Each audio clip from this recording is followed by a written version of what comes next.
어제 한가위 추석을 맞아서 성도님들이 여러분이 교회에 나오셔서 송편을 빚고 또 이제 뒤에 있는 배나무에서 과일을 따고 해서 추석을 준비하는 마음으로 함께 했는데 참 모여서 송편을 빚고 하는 시간이 참 그렇게 정겹고 기쁠 수가 없었습니다. 예, 오늘 점심 친교에 맛있는 송편을 여러분 선보일 것입니다. 기쁨의 교제가 되시길 기도합니다. 그리고 나오셔서 수고하신 성도님들 감사를 드립니다. 예, 오늘 우리 함께 보실 말씀 빌립보서 4장입니다. 오늘 말씀의 제목은 13절에 나와 있는 말씀, 내게 능력 주시는 자 안에서 Through him who gives me strength, 이렇게 정했습니다. 예, 아까도 말씀을 드렸지만 오늘이 빌립보서 마지막 강해입니다. 빌립보서가 지난 5월달 둘째 주부터 시작을 했습니다. 그런데 지난 8월 한 달 동안 우리가 특별 예배와 또 제 휴가가 겹쳐서 쉬었습니다.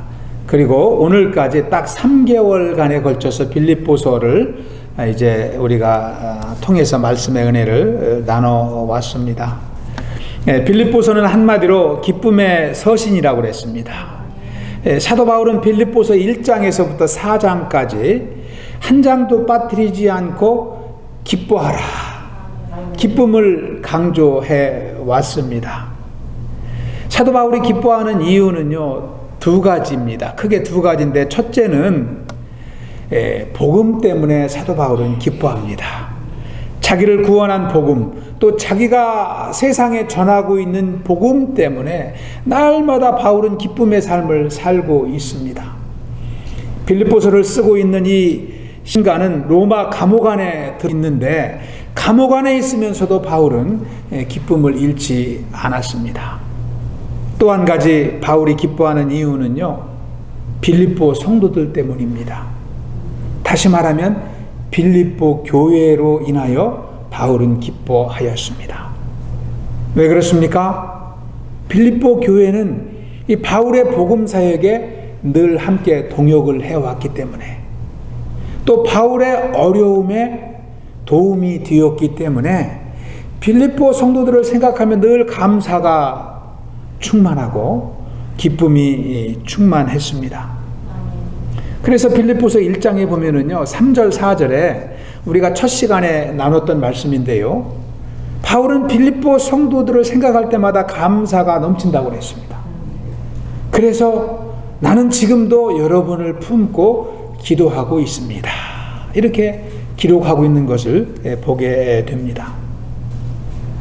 빌립보 성도들은 바울의 복음의 동역자로 함께 했습니다. 바울이 멀리 떨어져서 복음 사역을 하고 있지만 사람을 보내서 바울을 도왔고요, 헌금을 보내서 바울을 도왔습니다.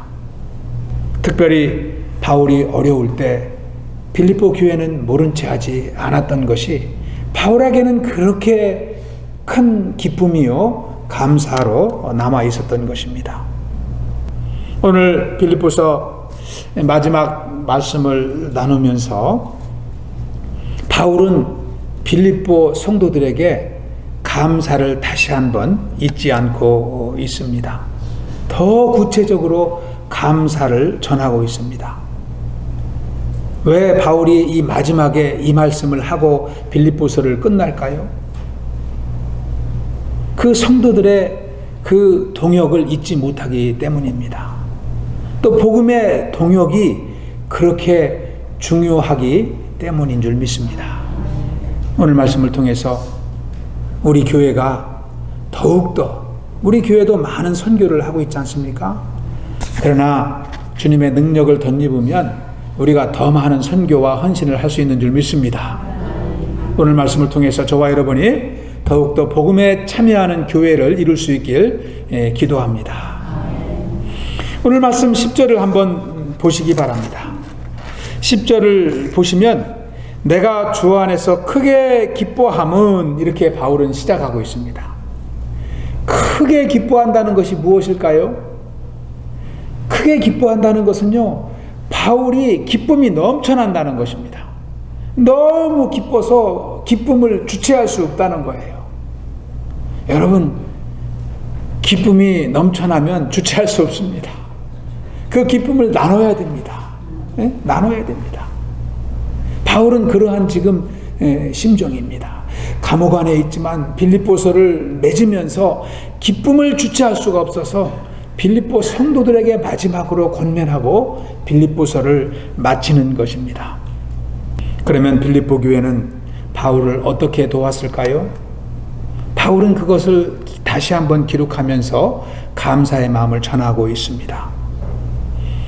빌립보 교회는 첫째는 바울이 괴로울 때 도왔습니다. 괴로울 때. 바울의 괴로움을 모른 채 하지 않았다는 뜻입니다. 여러분 14절을 다시 한번 보시기 바랍니다. 14절을 보시면은요, 바울은 그러나 너희가 내 괴로움에 함께하였으니 잘하였도다 그랬습니다. 내 괴로움에 함께하였으니 잘하였도다. 그것은 너무나 내가 어려울 때 도와줘서 내가 여러분의 그 도움을 잊지 않습니다. 그런 뜻입니다. 여기서 바울이 괴로움에 있었다고 그러는데 무엇 때문에 그렇게 괴로웠을까요? 복음을 전하면서 많은 대적자들이 있었기 때문에 바울은 어려움을 당했습니다. 그런데도 담대했거든요. 그런데 바울이 괴로운 것은 무엇이었을까요? 그것은 다시 말하면 경제적인 궁핍입니다. 경제적인 궁핍이에요. 물질적으로 어려웠던 시기를 가리키는 것입니다. 바울은 다른 때도 다 이겼지만 물질의 어려움 때문에 복음 사역을 중단하고 천막을 만들 때는 괴로웠습니다. 내가 지금 이러할 때가 아니고 온 세상에 복음을 전해야 될 때인데 참 이 경제적인 어려움이 발목을 잡을 때는 몹시 괴로웠던 것입니다. 그런데 여러 교회가 바울을 모른 채 했지만 빌립보 교회만큼은 모른 채 하지 않았어요. 바울에게 그 어려운 가운데에도 빌립보 교회가 그렇게 재정이 넉넉한 교회가 아니었거든요. 그런데도 그 어려운 가운데도 성도들이 헌금을 해서 바울의 선교 사역을 후원했던 것입니다. 바울은 그것을 잊지 않았어요. 그래서 14절에 특별히 너희가 내 괴로움에 함께 참여하였으니 참 잘하였다 이렇게 말씀하고 있는 것입니다. 여러분, 저와 여러분도 살아가면서 어려울 때 받은 도움은 잊지 못하잖아요. 같은 돈이라도 같은 물질이라도 어려울 때는 더 크게 느껴지기 때문입니다. 바울은 자기가 어렵기 때문에 계속적인 경제적인 후원을 받기 위해서 빌립보 성도를 칭찬하는 것이 아닙니다. 사실 바울은요, 어려움이 있어도 하나님을 의지해서 인내할 수 있는 그러한 믿음의 소유자입니다. 11절을 보시면 그것을 기록하고 있지 않습니까? 내가 궁핍함으로 말하는 것이 아니니라. 어떠한 형편에든지 나는 자족하기를 배웠노라. 실질적으로 많은 어려움이 있었지만 바울은 빌립보 성도들에게 손을 벌리지 않았습니다. 빌립보 성도들이 기도 가운데 깨닫고 바울에게 후원한 것입니다. 12절에도 보면은 나는 비천에 처할 줄도 알고 풍부에 처할 줄도 알아 모든 일 곧 배부름과 배고픔과 풍부와 궁핍에도 처할 줄을 아는 일체의 비결을 배웠다 그랬습니다. 이것이 성도의 삶인 줄 믿습니다. 어려울 때는 하나님을 의지하고 믿음으로 인내하며 하나님의 도우심을 구하는 것이 신앙입니다. 그때 하나님은 함께 하십니다. 그리고 풍족할 때는 어떤 삶을 살아야 됩니까? 나누는 삶을 살아야 되는 거예요. 나누는 삶을. 왜요? 그것이 하나님이 주신 것이기 때문에 어려움 당한 인생이 누군지, 어려움 당한 일꾼이 누군지를 보고 나누는 삶을 사는 것입니다. 그래서 하나님은 우리를 풍족하게 하시는 것입니다.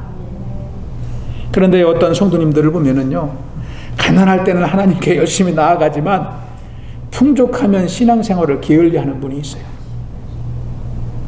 몸이 아플 때는 하나님께 열심히 나아가지만 회복이 되면 예배와 기도의 삶을 게을리하는 분들이 있어요. 바른 신앙이 아니죠. 또 어떤 분은 반대입니다. 근심 걱정이 없을 때는 예배 생활을 잘하고 신앙 생활을 잘하는데 조금만 고난이 오면 그냥 무너집니다.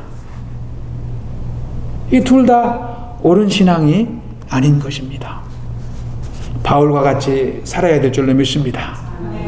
어려움이 있든 풍족함이 주어지든 늘 하나님을 의지하고 감사하며 구제하는 삶을 살아야 될 줄로 믿습니다. 13절을 보면은 바울은 능력 주시는 자 안에서 그랬습니다. 그러한 삶이 주님의 능력으로부터 온다는 것입니다. 주님의 은혜로부터 온다는 것입니다. 그 능력을 받을 때 궁핍하든 넉넉하든 모든 것을 주의 영광을 위해서 살 수 있다고 고백하고 있습니다. 실질적으로 바울은 늘 그렇게 살았습니다. 디모데전서 1장 12절에도 보면은요, 나를 능하게 하신 그리스도 예수 우리 주께 내가 감사함은 나를 충성되이 여겨 내게 직분을 맡기심이니 그랬습니다. 나에게 은혜를 주시고 능력을 주시고 또 직분을 주시고 하나님의 영광을 위하여 살게 하신 것이 다 그리스도 예수의 은혜라는 것입니다. 그래서 늘 그는 감사할 수 있었던 것입니다. 여러분, 우리가 구원받은 것도 은혜지만 쓰임받는 것도 은혜 아닙니까? 쓰임받는 것이 은혜입니다. 여러분, 이 땅에 믿음이 깊든 연약하든 주님을 떠나 살 수 있는 인생은 아무도 없습니다. 하나님을 알든 모르든 하나님 없이 존재하는 인생은 아무도 없습니다. 이 모든 것이 하나님의 은혜인 줄 믿습니다. 우리가 주님 안에 있을 때 참 기쁨을 누리고 행복한 삶을 살아갑니다. 한가위와 같이 넉넉하고 풍성한 삶을 살아가게 되는 줄 믿습니다. 빌립보 성도들이 한 믿음 안에서 한 마음으로 바울의 어려움에 동참하였듯이 우리 쿠보교회가 선교를 위해서 헌신하는 교회요, 또 복음의 일꾼들을 돕고 세우는 믿음의 교회가 되길 축원합니다. 두 번째, 빌립보 성도님들은 어떻게 바울을 도왔습니까? 두 번째는 반복해서 지속적으로 바울을 도왔습니다. 여러분, 15절을 보시면은요, 바울이 빌립보 성도들을 자꾸 부르고 있습니다.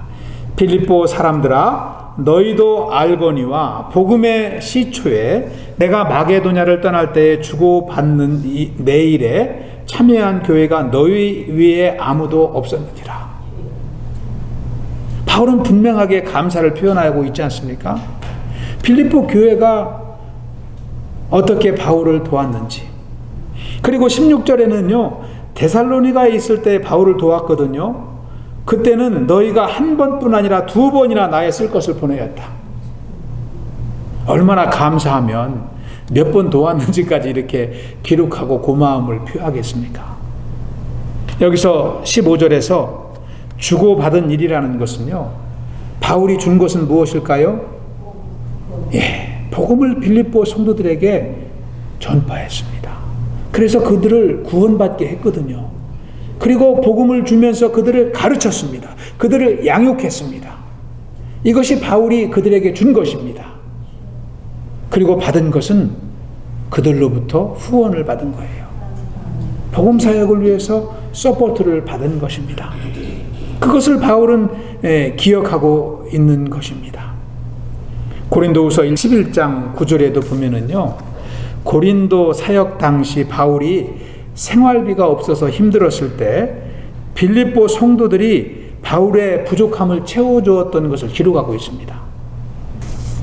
저도 사역자이기 때문에 바울의 입장을 어떻게 보면 여러분보다 더 많이 이해할 수 있는지 모릅니다.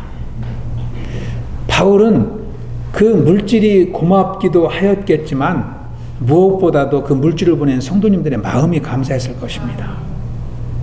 왜 그런가 하면은요, 이 목회자도 성도님들과 똑같이 생활에 필요한 비용이 있다는 것을 성도들이 알아준 것이 감사한 거예요. 어떤 분들은 목사님은 필요가 많이 없는 줄 알고 있는 분들이 있거든요. 그런데 빌립보 성도들은 우리가 어려울 때 바울도 어렵다는 것을 알아준 것입니다. 저는 개척교회를 16년간이나 했기 때문에 오히려 더 다른 목회자보다 더 바울의 심정을 이해할 수 있는지도 모릅니다. 처음 제가 교회를 개척하고 10년 가까이 저는 일과 목회를 병행했습니다. 실질적으로는 3가지였죠. 제가 신학을 더 공부했기 때문에 학업과 일과 목회 3가지를 했던 적이 한 10여 년이 있었습니다.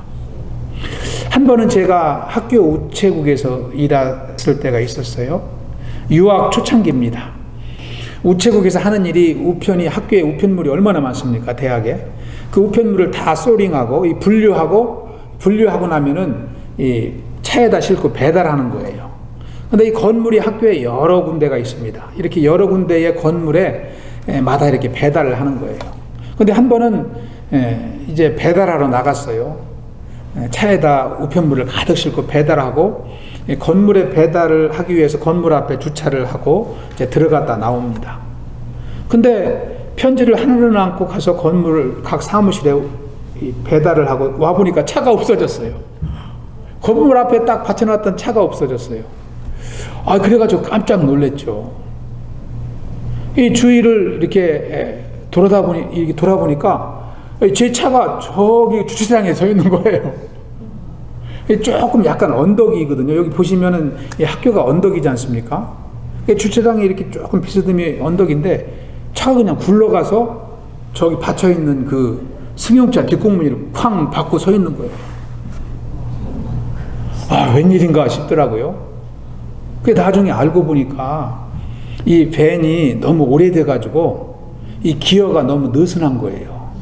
그래서 완전하게 이렇게 파킹을 하고 사이드 브레이크를 딱 채우지 않으면 이게 굴러가는 거예요. 저는 파킹 위치에 놓고 안전하다고 하고 그냥 내려서 빨리 우편 배달하러 갔죠. 그랬더니 이게 파킹 스위치에서 이게 풀어져 가지고 그냥 굴러간 거예요. 그리고 나서 젊은 우체국장한테 불려가 가지고 막 혼났습니다. 그리고서 일을 더 못하게 되었죠. 이런 때가 오면은 참 힘듭니다. 갑자기 참 이 기본 생활비를 벌기 위해서 목회자들이 일할 때가 있는데 갑자기 레이오프를 당한다든지 잘리면은 이 생활비가 얻을 때가 막막하거든요. 그런 때는 얼마나 기도가 되겠어요. 그런 때도 하나님은 복음 사역을 중단하게 안 하시더라고요. 저에게도 빌립보 성도님들과 같은 돕는 분들이 많이 있었습니다. 어떤 분들은요, 저를 돕기 위해서 직접 이렇게 구제를 하면은 제가 받지 않을까봐 다른 성도님을 통해서 돕는 분도 있었습니다. 어떤 성도님이 이렇게 전달해달라고 해서 왔다 이렇게 해가지고 그런 분들도 있었어요. 너무나 감사하죠. 아까도 말씀을 드렸지만 물질보다도 감사한 것은 마음이에요. 진짜 복음을 위해서 쓰임받기를 원하는 같은 믿음의 동역자가 있다는 것이 이 복음의 일꾼에게는 그렇게 든든한 것입니다. 첫째는 하나님의 살아계심 때문에 감사하고, 두 번째는 복음에 헌신하는 성도님들의 마음 때문에 감사합니다. 우리 교회가 참 이 복음에 쓰임받는 것이 얼마나 귀한 일입니까? 우리가 참 이 귀한 물질을 하나님께 드리는 것이 얼마나 귀한지 우리는 바울의 마음을 통해서 깨달을 수 있는 줄 믿습니다. 우리가 참 칭찬받기 위해서 헌신하는 것이 아니라 이 복음을 위해서, 하나님의 나라 확장을 위해서 쓰임받는 복된 교회가 되길 축원합니다. 마지막 세 번째로 빌립보 교회는 바울을 믿음으로 동역했습니다. 믿음으로 동역했습니다. 그들은 물질을 보냈지만 그들의 믿음을 보낸 것입니다. 여러분 17절을 보시면요, 내가 선물을 구함이 아니요 오직 너희에게 유익하도록 풍성한 열매를 구함이라 그랬습니다. 바울은 부족해도 사역할 수 있지만 그들이 헌금하도록 기도하는 것은 그들을 풍성하게 채우기 위함이라, 그들을 유익하게 하기 위함이라, 이렇게 말씀하고 있습니다. 어떻게 보면 이 말씀이 역설적으로 들릴 수 있습니다. 그런데 우리 계속해서 18절 말씀을 보면은 이 바울의 심정을 이해할 수가 있습니다. 내게는 모든 것이 있고 또 풍부한지라 에바브로디도 편에 너희가 준 것을 받음으로 내가 풍족하니 이는 받으실 만한 향기로운 제물이요 하나님을 기쁘시게 한 것이라 그랬습니다.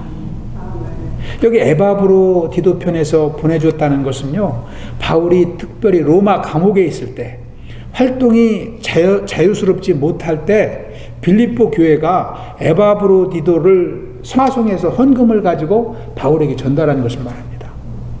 이렇게 헌금이 오면 바울은 풍족하게 쓸 수 있습니다. 나는 이렇게 풍족하지만 내가 여러분에게 헌신하도록 기도하는 것은 여러분의 헌신이 하나님이 받으실 만한 향기로운 제물이 되게 하기 위함이라는 거예요. 그것은 뭐냐면 나만 기뻐하는 것이 아니라 하나님이 기뻐하시도록 여러분이 쓰임받게 하도록 하기 위함이라는 것입니다. 여러분, 어떻게 바울을 도운 헌금이 하나님께 드린 제물이 될까요? 저와 여러분이 보낸 선교 헌금이 선교사님을 위한 것이 아니라 왜 하나님을 위한 것입니까? 그 선교사님을 세우신 분이 누구예요? 하나님이시기 때문입니다. 사도 바울을 세우신 분이 하나님이요, 사도 바울이 감당하는 일이 하나님의 복음 사역이기 때문에 우리는 일꾼을 돕지만 그것은 하나님을 도운 거예요. 그리고 그 일꾼의 생명의 역사를 통해서 누가 영광 받습니까? 하나님이 영광을 받으시는 거예요. 그래서 우리 교회가 복음의 일꾼을 돕고 그를 위해서 기도하는 것은 하나님의 영광을 올려드리는 것입니다. 그러므로 바울은 그 드려진 제물을 뭐라고 얘기합니까? 밑에서 두 번째 줄에 보시면 향기로운 제물이다 그래서 향기로운 제물이다. 여러분, 우리 교회 헌금 봉투에 뭐라고 써 있습니까? 향기로운 제물. 그래서 이것이 저와 여러분이 드려지는 이 물질이 사람을 돕지만 결국은 하나님의 사역 가운데 쓰여지고 하나님의 영광을 위해 쓰여지기 때문에 향기로운 것입니다. 향기로운 예물을 적극적으로 드리시기 바랍니다. 향기로운 예물을 통해서 여러분이 남은 인생 동안 하나님께 축복받는 삶이 되시길 축원합니다. 우리 인생을 풍요롭게 하는 것은요, 이 길밖에 없어요. 하나님께 헌신하는 것입니다. 그것이 우리의 축복을 누리는 길인 줄 믿습니다. 하나님은요, 어렵지만 드려진 손길을 외면하지 않습니다. 여러분, 말라기 3장 10절에서도 뭐라고 기록하고 있습니까? 말라기 3장 10절에 보시면 만군의 여호와가 이르노라 너희의 온전한 11조를 창고에 들여 나의 집에 양식이 있게 하고 그것으로 나를 시험하여 내가 하늘문을 열고 너희에게 복을 쌓을 곳이 없도록 붓지 아니하나 보라 그랬습니다. 여러분, 성경에서 하나님이 나를 시험해 보라고 한 것은 이곳밖에 없어요. 온전한 11조를 통해서 나를 시험해 보라고 하나님이 친히 말씀하십니다. 여러분, 한번 하나님을 시험해 보시기 바랍니다. 온전한 11조를 통해서 하나님의 축복을 여러분 경험해 보시기를 축원합니다. 하나님은 궁핍하시기 때문에 우리에게 온전하게 드리라고 말씀하시는 것이 아닙니다. 우리를 축복하시고요, 또 한 가지는 저와 여러분이 이 땅에 사는 동안 세상 것에 매여 살지 않도록 우리를 자유케 하시기 위함입니다. 여러분, 하나님께 온전히 드리지 못하는 심령은 매여 삽니다. 우리가 물질의 자유함을 입기 위해서는 하나님께 온전한 예물을 드리지 않으면 자유해질 수 없습니다. 여러분, 바울도 하나님이 세우신 일꾼도 궁핍하거나 풍족하거나 자족함을 배웠다고 하는데, 온 우주 만물의 주인 되신 하나님이 뭐가 부족해서 우리에게 시험해 보라고 하실까요? 바울도 자족함을 배웠는데 만물의 주인 되신 하나님이 뭐가 부족하시겠습니까? 저와 여러분이 신앙생활 가운데 하나님을 경험하는 축복의 삶이 되시길 축원합니다. 하나님은 만물의 주인이 되실 뿐만 아니라 우리 인생의 주인이 되십니다. 우리의 호흡을 주님께서 공급하시는 줄 믿습니다.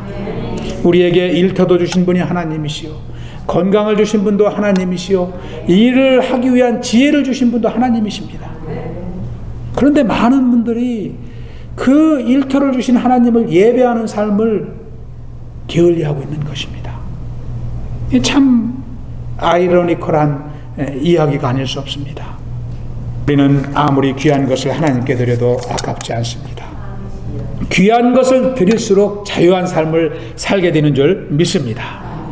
바울은 빌립보 성도들의 동역에 감사하며 궁극적으로는 하나님께 영광을 돌려드리고 있습니다.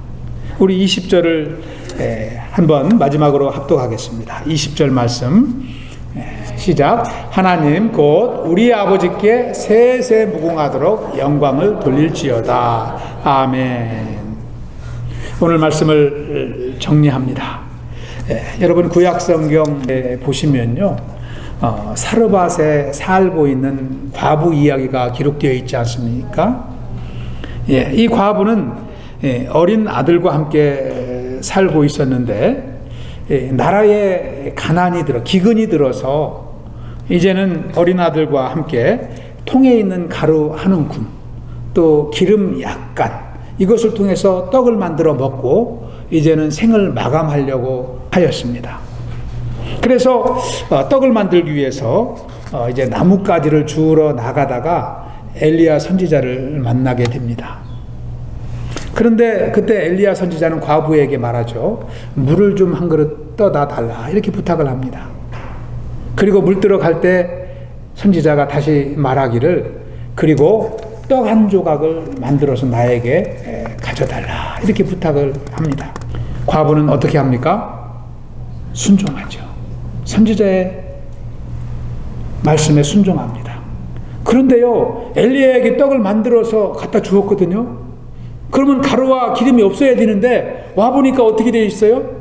가루와 기름이 또 있는 거예요. 끊어지지 않는 것을 경험합니다. 이것이 하나님의 은혜요 축복인 줄 믿습니다. 사랑하는 우리 코보교회가 만물의 주인 되신 하나님을 의지하며 복음에 쓰임받는 믿음의 교회로 더 크게 부흥하길 축원합니다. 어려워도 물질에 매이지 아니하고 오히려 더 하나님께 드리면 하나님은 우리 교회를 축복하실 것입니다. 드리지 못하면 매여 삽니다. 드리면 자유해집니다. 할렐루야. 내게 한번 따라해 보겠습니다. 내게 능력 주시는 자 안에서 내가 모든 것을 할 수 있느니라. 아멘. 저와 여러분이 주님의 능력 안에서 살아갈 수 있길 축원합니다.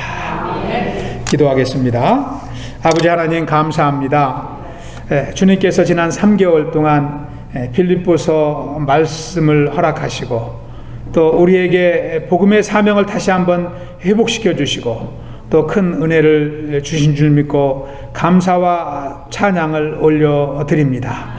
아버지 하나님, 주님께서 이 지역에 믿음의 공동체를 세워주시고 하나님의 나라를 위해서, 복음 사역을 위해서 쓰임받게 하심을 감사를 드립니다. 아버지, 우리가 더욱더 참 복음에 헌신하는 교회가 되게 하시고 일꾼들을 섬기는 교회 되게 하여 주시옵소서. Thank you, Lord, for your grace through the book of Philippians over the past 3 months. According to the word you taught, please let our church live a life devoted to the gospel. Glory to you, Lord. We pray in Jesus' name. Amen.